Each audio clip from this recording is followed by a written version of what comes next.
بسم الله الرحمن الرحیم. به لکچر ویدیوی کیمیا خوش آمدید. تدریس کننده پوهانیار محمد طاهر امینزی. لکچر امروزی اعداد کوانت و اوربیتال های اتمی می باشد. در این لکچر ابتدا 4 عدد مختلف کوانت، یعنی عدد کوانت اصلی، عدد کوانت فرعی، عدد کوانت مغناطیسی و عدد کوانت سپین توضیح کرده و سپس اشکال اوربیتال های اتمی یعنی اوربیتال S, P, D و F توضیح می کرده. اعداد کوانت، کوانتوم نمبرز. با اساس مکانیک کوانت یا کوانتوم مکانیکس، هر یک از الکترون موجود در اتم توسط 4 عدد مختلف کوانت توصیف می شود که عبارت از N, L, ML و MS می باشد. N عبارت از عدد کوانت اصلی یا پرینسپل کوانتوم نمبر می باشد. L عبارت از عدد کوانت مغناطیسی یا azimuttal کوانتوم نمبر و یا هم angular momentum کوانتوم نمبر می باشد. ML عدد کوانت مغناطیسی یا magnetic کوانتوم نمبر. MS عدد کوانت سپین یا spin کوانتوم نمبر می باشد. N, L و ML این سه عدد کوانت اوربیتال مربوطه الکترون را مشخص می سازد. MS یا سپین کوانتوم نمبر خواص مغناطیسی الکترون یعنی چرخش الکترون را مشخص می سازد. عدد کوانت اصلی پرینسپل کوانتوم نمبر. عدد کوانت اصلی عبارت از عددی می باشد که سویه انرژی یک الکترون و اندازه اوربیتال را مشخص می سازد.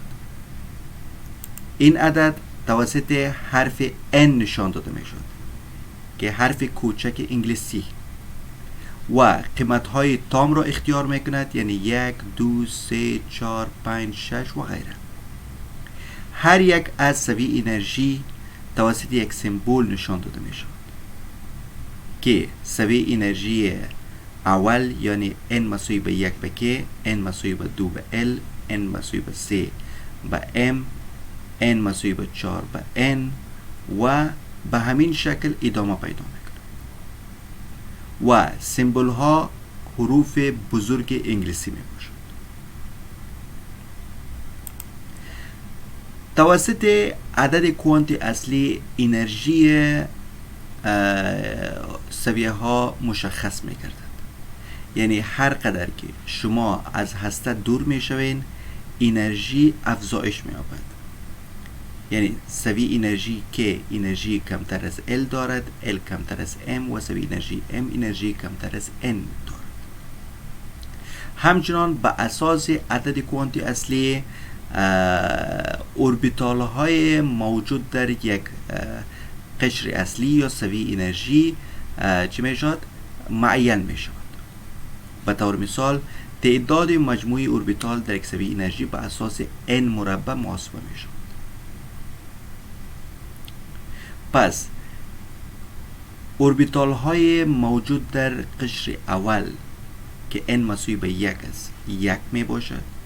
N مساوی به 2 یعنی سویه انرژی دوم دارای 4 اوربیتال می باشد. N مساوی به 3 دارای 9 اوربیتال و N مساوی به 4 دارای 16 اوربیتال می باشد. پس زمانی که شما از هسته دور می شوید تعداد اوربیتال ها افزایش می یابد که 2 اوربیتال، L 4 اوربیتال، M 9 اوربیتال، N 16 اوربیتال دارد. تعداد الکترون هایی که به صورت اعظمی یک قشر اصلی را سویه انرژی اصلی را اشغال می کند به اساس 2N مربع محاسبه می شود. پس N مساوی به 1 دارای 2 الکترون می باشد. در N مساوی به 2 8 الکترون می باشد. N مساوی به 3 18 الکترون و N مساوی به 4 32 الکترون می باشد. عدد کوانت فرعی azimuttal کوانتوم نمبر عبارت از عددی می باشد که شکل یا شیپ یک اوربیتال را مشخص می سازد. این عدد به حرف L نشان داده می شود که حرف کوچک انگلیسی می باشد و قیمت های مختلفی را اختیار بگیرد، یعنی 0 1 2 3 4 5 6 و غیره. هر قیمت عدد کوانت فرعی به یک سمبول مشخص می شود. یعنی زمانی که L مساوی به 0 باشد او S می باشد. زمانی که L مساوی به 1 باشد به سمبول P نشان داده می شود. زمانی که L مساوی به 2 باشد به سمبول D نشان داده می شود. زمانی که L مساوی به 3 باشد به سمبول F، به همین شکل G، H و غیره. قیمت عدد کوانت فرعی به اساس این فرمول تعیین می گردد که L مساوی است به 0 کاما الا N منفی 1. یعنی زمانی که N مساوی به 1 باشد شما 1 به جای N قرار میدین که 1 منفی 1 0. پس زمانی که N مساوی به 1 باشد L فقط و فقط 0 است. زمانی که N مساوی به 2 باشد 2 را در اینجا میگذارید، 2 منفی 1 1. پس قیمت L که اختیار میکند 0 و 1 میباشد. زمانی که N مساوی به 3 باشد 3 منفی 1 2. پس قیمتی که اختیار میکند 0 الا 2 0 1 2. به همین شکل 4 اگر بگذارید قیمتی که L میبره 0 1 2 3. شما برای اعداد مختلف کوانت اصلی L را به اساس این فرمول محاسبه کرده میتونید. بیشتر گفتیم هر قیمت عدد کوانت فرعی به یک سمبل نشان داده میشود که 0 S بود، 1 P بود، 2 D و 3 F بود. پس در زمانی که N مساوی به 1 باشد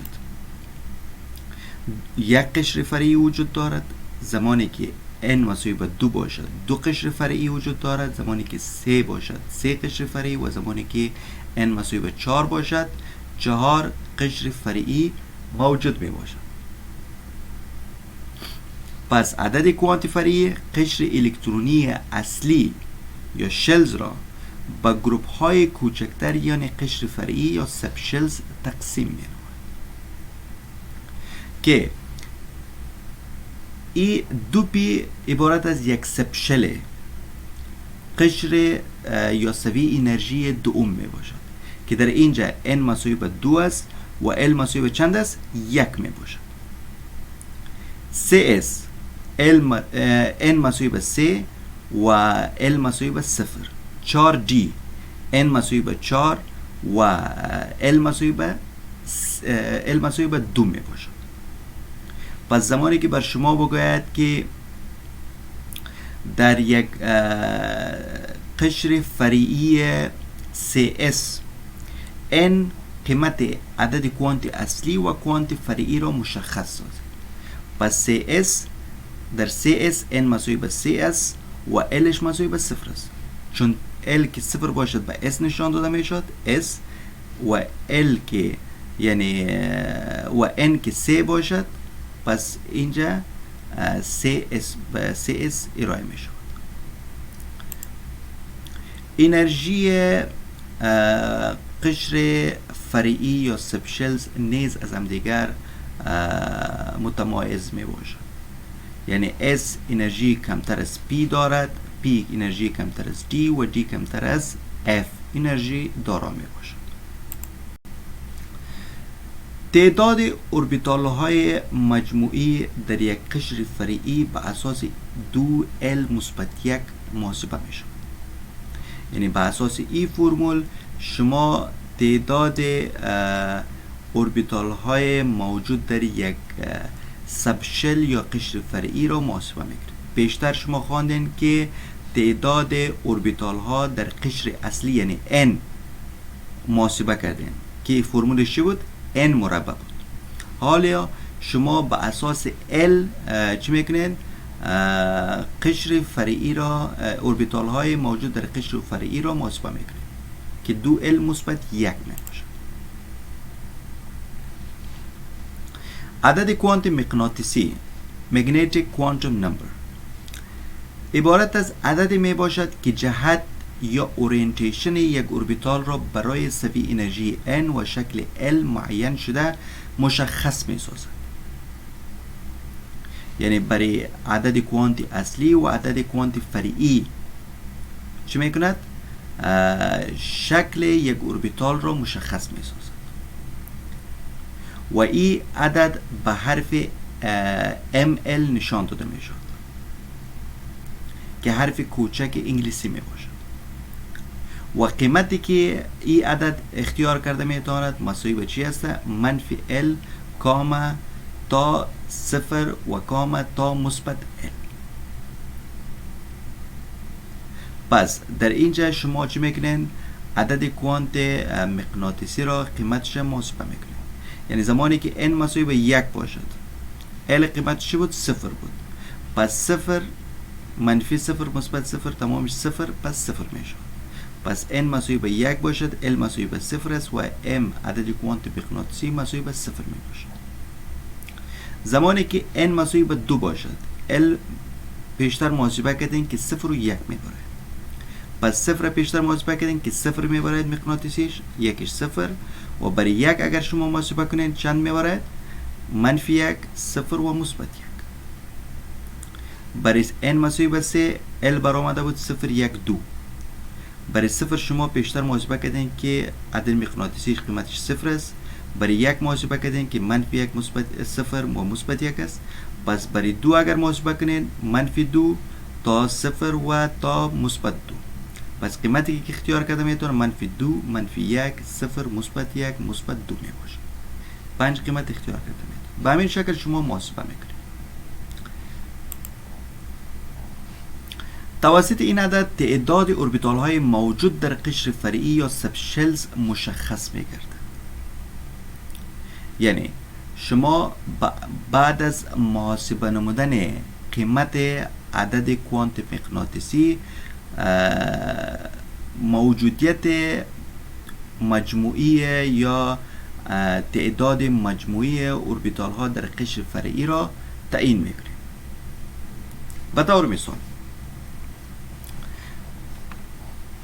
این موضوع را شما باید بسیار به دقیق گوش بگیرید.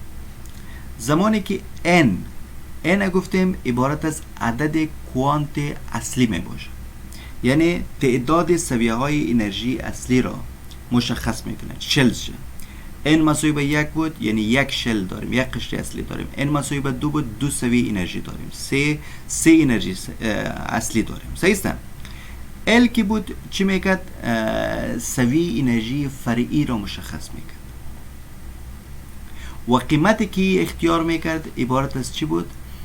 عبارت از صفر تا به n منفی 1. پس شما به اساس اینجا محاسبه کرده میتونید و سیمبول هایش هم هر یک با یک سیمبول مشخص میکردید. هر قیمت L با یک سیمبول مشخص میکردید. تعداد مجموعی اوربیتال ها در یک سوی انرژی به اساس چی محاسبه میشد؟ n مربع محاسبه میشد. صبر کنید را موازی برتان چی کنم؟ n مربع محاسبه میشد. صحیح است؟ حالا شما برای یک n مساوی به 1 باشد L صفر است، n مساوی به 2 باشد 0 1، n مساوی به 3 باشد 0 1 2 میبره. این رو شما محاسبه کردین. سیمبولاش هم SS SP SPG است. یعنی پیشتر گفتیم در n مساوی به 2 چند سویه فرعی وجود دارد؟ 2 سویه فرعی وجود دارد و یا هم گفتم میتونه اوربیتال های S و اوربیتال های P وجود دارد. صحیح است؟ پس در این سویه فرعی شما به اساس مگنتیک کوانتوم نمبر عدد مغناطیسی تعیین میکنید که چند اوربیتال موجود می باشد. یعنی زمانی که n مربع تعداد مجموعی اوربیتال مشخص می سازد، پس در 2 n مربع 2 مساوی به چند می برد؟ 4. یعنی در n مربع n مساوی به 2 در سوی انرژی دوم 4 اوربیتال موجود می باشد. بعد از محاسبه نمودن L شما دریافتین که 2 سویه فرعی وجود داره، 2 سبشلز وجود داره که یکیش S است، یکیش چی است؟ P است. اما حالا شما نمیفهمید که این 4 اوربیتال در بین 2 سبشل چی رقم تقسیم شده. زمانی که شما مگنتیک کوانتوم نمبر محاسبه کردین، با اساس او واضح شد که 4 سویه انرژی 4 اوربیتال موجود می باشد در سویه انرژی دوم، یا 4 اوربیتال در دو سویه یا قشر فرعی موجود می باشد که یکش در چی می باشد؟ یک اوربیتال در اس می باشد و 3 اوربیتال که منفی 1 0 و مثبت 1 در کجا می باشد؟ در پی می باشد.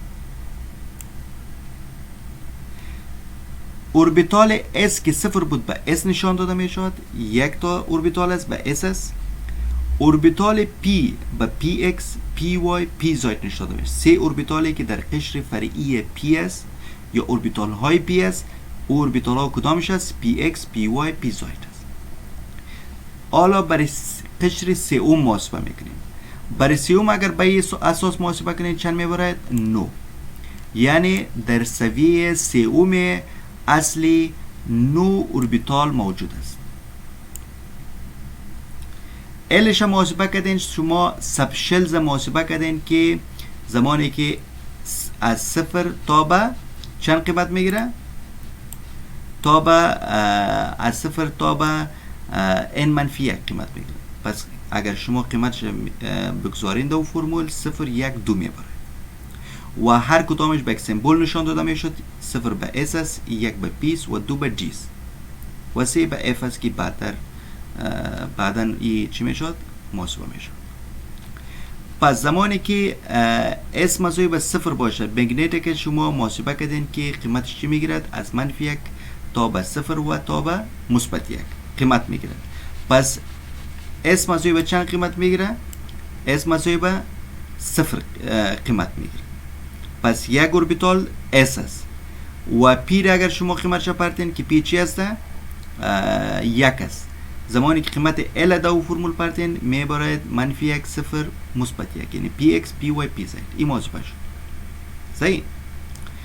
و زمانی که شما 2 را پرتین، L مساوی به چند؟ 2. زمانی که شما 2 قیمت پرتین در 2 محاسبه کنین، در 2 قیمت میبره که مثلا قیمتش چند است؟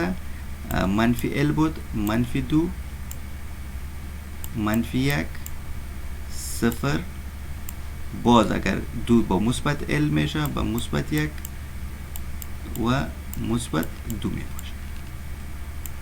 پس 5 اوربیتال در سبشل D موجود میباشه. در D چند اوربیتال موجود میشه؟ 1 2 3 4 5 اوربیتال موجود میشه. در اینجا اشتباه شده، هیچ نیست. این قسمت هیچ وجود نداره، فقط ای است، ای قسمت و ای قسمت میباشه.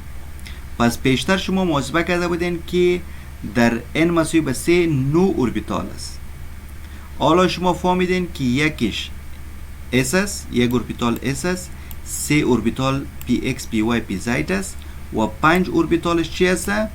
DXY DXZ DZ سکویر DYZ DX سکویر Y سکویر می باشد. صحیح است؟ پس با اساس این شما میتونین مگنیتیک کوانتوم نمبر تعیین کنین که در یک قشر فرعی چند اوربیتال موجود می باشد و یا هم شما با اساس این تعداد اوربیتال ها را معین می سازید.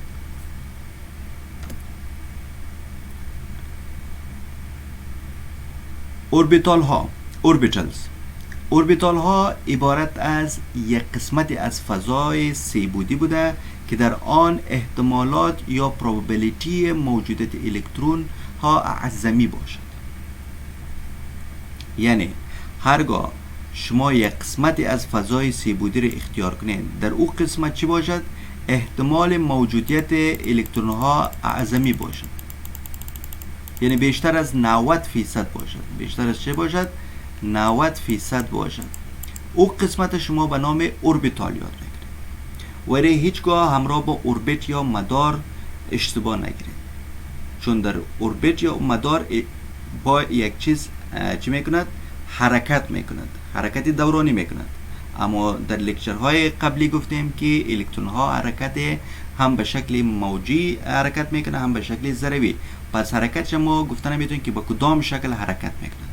ولی ایره گفته میتونیم که به شکل زمین به اطرافی که در اطراف آفتاب در حرکت است در حرکت نمی باشد. یک الکترون به صورت اعظمی دو الکترون، یک اوربیتال را به صورت اعظمی دو الکترون با سپین نمبر متفاوت اشغال نموده میتواند. یعنی پیشتر که گفتیم در اس یک اوربیتال وجود دارد، در اوربیتال فقط دو الکترون بوده میتونه که با سپین مخالف. و در پی گفتیم سه اوربیتال است، پی ایکس، پی وای، پی زد. در اوربیتال ها در هر اوربیتالش فقط چند الکترون بوده میتواند؟ دو الکترون بوده میتواند. پس اوربیتال اس شکلش چی رقم می باشد؟ سفیر می باشد. اوربیتال پی شکل دمبل داره، یعنی دمبل مانند داره. اوربیتال دی شکل دبل دمبل داره و اوربیتال اف یک شکل مغلق دارد. تعداد اعظمی الکترون ها در یک قشر فرعی به اساس 2 ضرب در 2 ال مثبت 1 محاسبه می‌گردد. پیشتر گفتیم در یک اوربیتال فقط میتواند 2 الکترون باشد. یعنی زمانی که گفتیم اوربیتال S در اینجا چند الکترون بوده میتواند؟ 2 الکترون بوده میتواند. و زمانی که P گفتیم P چند اوربیتال داشت؟ Px داشت، Py داشت و P چی بود؟ Z بود. در هر کدامش فقط میتواند 2 الکترون باشه. چند الکترون؟ 2 الکترون. حالا میگه در یک قشر فرعی ما میتونیم تعیین کنیم به اساس 2 ضرب در 2 ال مثبت 1 که چند الکترون موجود می باشه. پس اگر ما بگیم که در D صحیح است، در D در قشر فرعی D یا سبشل D چند الکترون بوده میتونه؟ D چند است؟ D الش قیمتش چند است؟ L مساوی است به 2. پس L مساوی به 2 است. اگر اینجا پرتیم 2 4 4 جمع 1 5 5 2 10. یعنی D میتواند 10 الکترون چی کند؟ 10 الکترون میتواند یک سبشل یا قشر فرعی دل را اشغال کند که D سبشل D از چند اوربیتال ساخته شده بود؟ 5 اوربیتال. پس 5 اگر شما در هر اوربیتال ما گفتیم 2 الکترون است، تقسیم 2 کنین 5 اوربیتال. صحیح است؟ یعنی در هر اوربیتال 2 الکترون با همو اساس میشه. پس در P اگر بگیم در P Lش مساوی به 1 است. 2 ضرب 1 2 2 جمع 1 3 3 2 6. پس 6 الکترون در P میتواند موجود باشد. پس P را گفتیم که چند اوربیتال دارد؟ 3 اوربیتال دارد. Px Py Pz. پس در هر اوربیتال گفتیم چند الکترون بوده میتواند؟ 2 الکترون بوده میتواند. پس فهمو که 2 الکترون در هر اوربیتالش که شما جابجا کنین، در Px 2 اوربیتال، در Py 2 اوربیتال، در Pz 2 در Px 2 الکترون، Py 2 الکترون، Pz 2 الکترون مساوی به 6 الکترون میشه.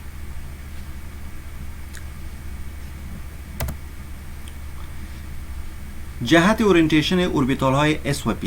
S میتواند دارای یک نوع اورینتیشن باشد که در هر اکسس اگر شما بگیرین تا Y باشد، Z باشد، در هر کوردینات که شما بگیرین یک نوع است. P میتواند 3 نوع شکل یا 3 نوع جهت اورینتیشن اختیار کند که Px است، Py است، Pz است و Py است. در کوردینیشنش فرق میکند. جهت یا اورینتیشن اوربیتال های D. اوربیتال D میتواند 5 جهت اختیار کند یا 5 شکل اختیار کند که dxy است، dxz است، dz سکویر است، dyz است، dx سکویر y سکویر می باشد. جهت یا اورینتیشن اوربیتال های F. اوربیتال های F میتواند که 7 شکل را اختیار کند که F منفی 3 است، F منفی 2، F منفی 1، F 0، F مثبت 1، F مثبت 2 و F مثبت 3 می باشد. چون در L گفتیم چی می باشد؟ L F مساوی به 3 می باشد. صحیح است. L مساوی به 3 باشد به چی نشان داده می شود؟ به F نشان داده می شود. حالا ای اورینتیشنش اگر ما بگیم چه رقم 7 تا شده، ای به اساس مگنیتیک کوانتوم ای اوربیتال هاست. اوربیتال ای یک اوربیتال، ای دیگه اوربیتال، یعنی 7 اوربیتال در سبشل F وجود دارد. صحیح است. پس ای چطور محاسبه شده؟ قیمتش ما گفتیم منفی L تا به 0 گاما تا به مثبت L. پس اگر شما قیمتش پرتین ای میشه منفی 3 منفی 2 منفی 1 0. باز اگر قیمت پرتین تا 3 مثبت 3، پس تا مثبت 3 چند قیمت میاد بعد 0؟ مثبت 1 مثبت 2 و مثبت 3. 1 2 3 4 5 6 7 ای 7 اوربیتال اینجا شما میبینید.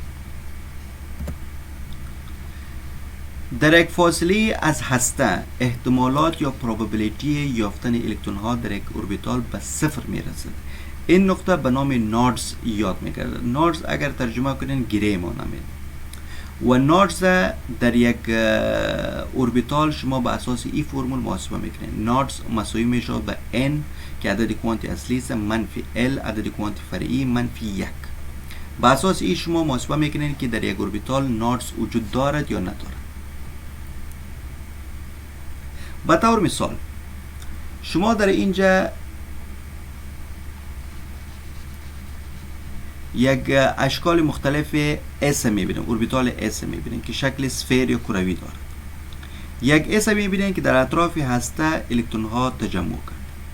در دو S میبینیم، در دو S میبینیم یک جای الکترون ها به می شکل اطراف هسته تجمع کرده. یک قسمتی از سفیدی رو میبینیم که هیچ الکترون دیده نمیشد، یعنی فیصدی موجودیت الکترون یا پروبابیلیتیش در این قسمت 0 است، هیچ نیست. بعد از او باز تعداد یا کلاود چی الکترون ها چی میشد؟ زیاد میشد.